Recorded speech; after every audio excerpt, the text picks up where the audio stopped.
friends, now today we are going to discuss about the structure of atom and how can we construct the structure of atom and चाहिँ कुनै पनि एटमको स्ट्रक्चरलाई कसरी construct गर्न सक्छौं भनेर त्यसको बारेमा हामी पढिरहेका छौं हैन। द स्ट्रक्चर अफ एटमको कुरा गर्दाखेरि हैन त स्ट्रक्चर कस्तो हुन्छ त हेर्दाखेरि हैन द स्ट्रक्चर हेर्दाखेरि हैन हामी कस्तो हेर्न सक्छौं भने स्फेरिकल इन शेप हुन्छ क्या।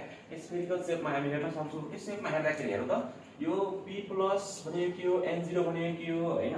जुन सर्कल पढ्यो सर्कल के रहेको छ हैन यसमा हेर्दाखेरि हैन त p+ भनेको के हो त p+ भनेको प्रोटोन हो। p+ भनेको प्रोटोन हो हैन।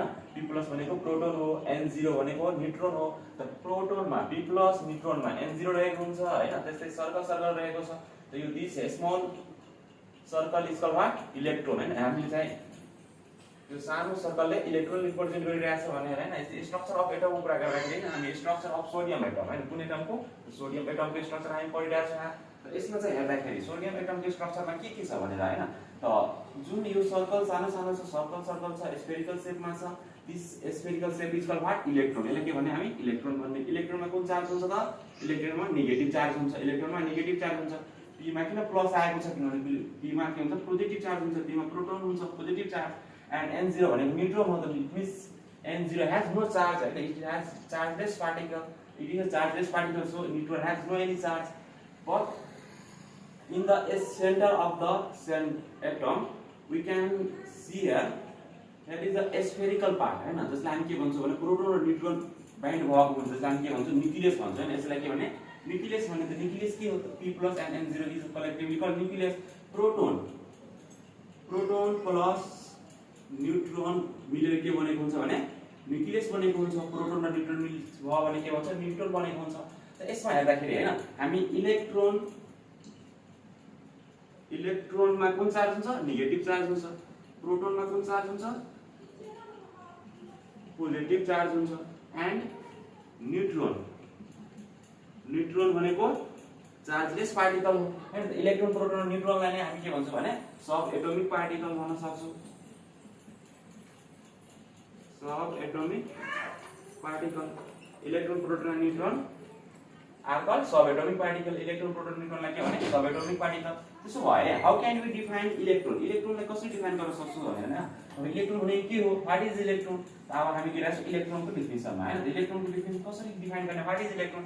त इलेक्ट्रोन भनेको के हो what is electron. Electron is the negative charge particle. के हो नेगेटिभ चार्ज पार्टिकल हो। Electron is the negative charge particle which revolves around the nucleus is called electron. And what is proton. Proton means positive charge particle. Proton means positive charge particle whose positive subatomic charge particle which present inside the nucleus is called proton. And what is neutron. Neutron is the chargeless subatomic particle which present inside the nucleus. What is neutron. The chargeless particle which present inside the nucleus is called neutron. Electron proton neutron रहेको छ। अनि जुन बाटो भएर हैन जुन बाटो भएर के हुन्छ भने इलेक्ट्रोन जुन पाथ भएर प्रोटोनको वरिपरि घुम्छ हैन। इलेक्ट्रोन जुन पाथ भएर न्यूक्लियस वरिपरि घुम्छ त्यसलाई हामी के भन्छौँ भने सेल भन्ने एनर्जी लेभल भन्ने सेल भन्ने अर्बिट भन्ने एनर्जी लेभल भन्ने र पिरियड भन्ने सब एउटै कुरा हुन्छ हैन। What is shell what is orbit what is energy level what is period. It means the path in which electron revolves around the nucleus is called cell or orbit or energy level or we can say period and the period रहेको छ। अनि nucleus कसलाई भन्छ what is nucleus. Electron and protons are collectively called nucleus. त्यस्तै what is shell. Shell कसलाई भने त shell भनेको के हो सेल भनेको the path in which electron revolves around the nucleus is called shell. अब सेललाई अर्बिट भन्न मिल्छ एनर्जी लेभल भन्न मिल्छ पिरियड भन्न मिल्छ। सेल किन यो के नाम रहेको छ भने यसको एक्जाम्पलको कुरा गर्दाखेरि के हुन्छ k l m n o p q जम्मा 7वटा सेल रहेको 7वटा सेल हुन सक्छ हैन। त k l m n रहेको छ जस्तै फर्स्ट सेल भयो k l m रहेको छ हैन। एटोमिक स्ट्रक्चरको बारेमा कुरा गर्दाखेरि हैन स्ट्रक्चर अफ सोडियम एटम कस्तो स्ट्रक्चर त पहिलो सेलमा के सेलमा कतिवटा इलेक्ट्रोन छ 2वटा छ। l सेलमा 8वटा छ। m सेलमा एउटा इलेक्ट्रोन रहेको छ हैन। त this is the atomic structure of sodium atom. Now we are going to write the some note about the electron proton र न्यूट्रोनको बारेमा नोट लेख्छौँ हामी हैन। त यसमा चाहिँ के गर्ने इलेक्ट्रोन प्रोटोन र न्यूट्रोनमा लेख्ने हैन। अब यति चाहिँ सबैजना लेखौँ हैन। म एकछिन लागि साइड हुँदै छु हैन। अब सबैजना साथी लाग्नु ओके ल। अब हामी चाहिँ गर्छौं इलेक्ट्रोन कसलाई भन्ने प्रोटोन कसलाई भन्ने न्यूट्रोन कसलाई भन्ने हैन इलेक्ट्रोन भनेको के हो त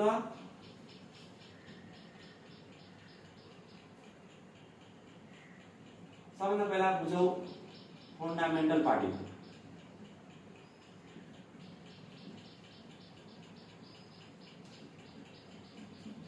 फन्डामेन्टल पार्टिकल अथवा यसलाई हामी के भन्छौं सब एटोमिक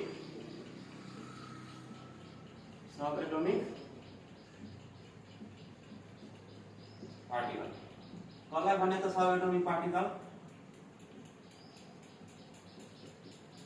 फन्डामेन्टल पार्टिकल और सब एटोमिक पार्टिकल भनेको के हो कसरी डिफाइन गर्न सक्छौ यसमा के लेख्ने इलेक्ट्रोन प्रोटोन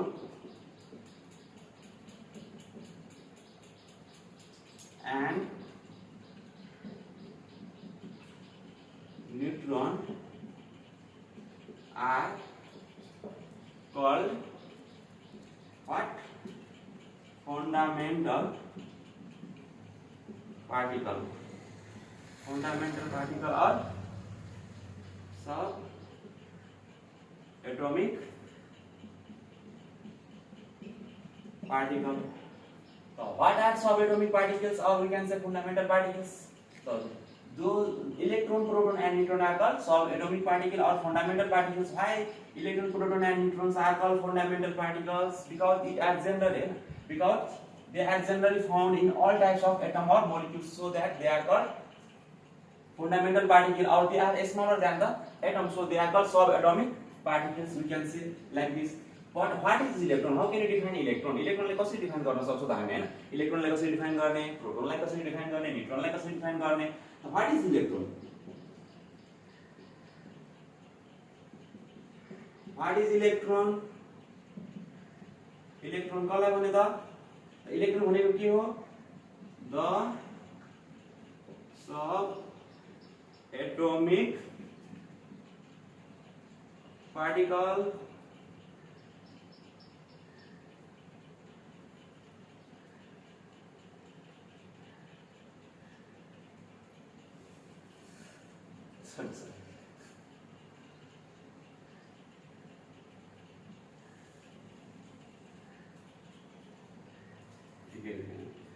इलेक्ट्रोन हैन इलेक्ट्रोनलाई कसरी डिफाइन गर्न सक्छौ त द नेगेटिभ के भन्ने negative charge sub atomic particle the negative charge subatomic particle which revolves around the what nucleus is called electron. याद रखना it is expressed by it is denoted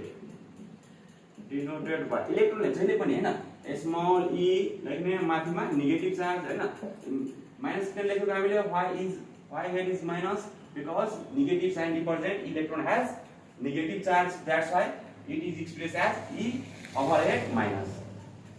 Now we are going to discuss about proton and neutron हैन this is the atomic structure or you can say structure of an atom. This is a cell, first cell in which electron हैन this is what electron, this is electron, this is proton and this is neutron. And I know you know very well about this है ना we can say है ना this electron is what electron means the negative charge particle. It is a negative charge particle which revolves around the nucleus in a circular path or you can say in a path. It's called cell है ना तो यहाँ चाहिँ हेर्दाखेरि electron भनेको के हो the negative charge subatomic particle which revolves around the nucleus is called electron. And what is about cell? Cell means what the path in which electron revolves around the nucleus is called cell or you can say energy level or you can say period or you can say quantum number है ना principal quantum number. Or what is P plus represent what proton, N0 represent neutron. So what is about proton and what is about neutron? So लेख्नु पहिला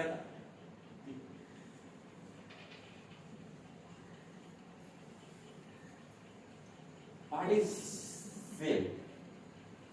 First we'll talk about proton. What is proton? Proton means what? Proton means the what which charge should have proton? The positive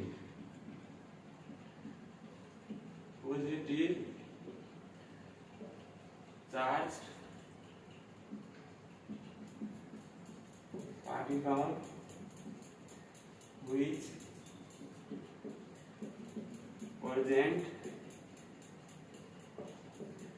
inside the nucleus is called proton. It is denoted by P plus. The proton actually represent गर्ने P plus represent गर्न सक्छ. We can represent of proton by the P plus represent गर्न सकिन्छ. And let's talk about neutron. What is neutron? Neutron is what? Neutron is the chargeless particle which present inside the nucleus is called neutron, and it is denoted by what? N0. It is denoted by N0. So, can you write the definition of neutron? The neutron को definition में क्या लिखना था? The chargeless particle which present inside the nucleus is called neutron. It is denoted by N0. Like represent गर्न सकिन्छ, denote गर्न सक्छ हामी N0 लिएर. So it means neutron has no any charge, so 0 is kept here. And what is cell? Cell कसलाई भन्ने त? Cell भनेको के हो? Cell भनेको the path in which electron revolves around the nucleus is called neutron. Sorry, it's called what? Cell. It's called cell. हामी भन्न सक्छौं. त प्रोटोन भनेको के हो? पोजिटिभ चार्ज पार्टिकल हो जुन चाहिँ न्यूक्लियस को भित्रमा हुन्छ. Proton and neutron lies inside the nucleus. Inside the nucleus हुन्छ हैन. न्यूक्लियस को भित्रमा हुन्छ हैन. त व्हाट इज प्रोटोन? प्रोटोन भनेको the positive charge particle which present inside the nucleus is called proton. And what is neutron? The chargeless particle which present inside the nucleus is called neutron. And what is about cell? The path in which electron revolves around the nucleus is called the path in which electron revolves around the nucleus is called cell. And what is electron? The negative charge subatomic particle which revolves around the nucleus is called electron हैन. यसरी हामी पढ्न सक्छौं electron proton र neutron को बारेमा हैन. अब यसको बारेमा एउटा डायग्राम बनाऊ हैन. इलेक्ट्रोन प्रोटोनलाई अझै राम्रो क्लियर गर्नलाई एउटा हामी डायग्राम बनाउँछौं. त डायग्राम कस्तो रहेको छ? त डायग्राम यस प्रकार रहेको छ हैन. इलेक्ट्रोन प्रोटोन र न्यूट्रोन को डायग्राम हामी पढ्छौं. ठीक छ. त डायग्राम यस प्रकार रहेका छन्. सबभन्दा पहिला हामी लेख्छौं सिरियल नम्बर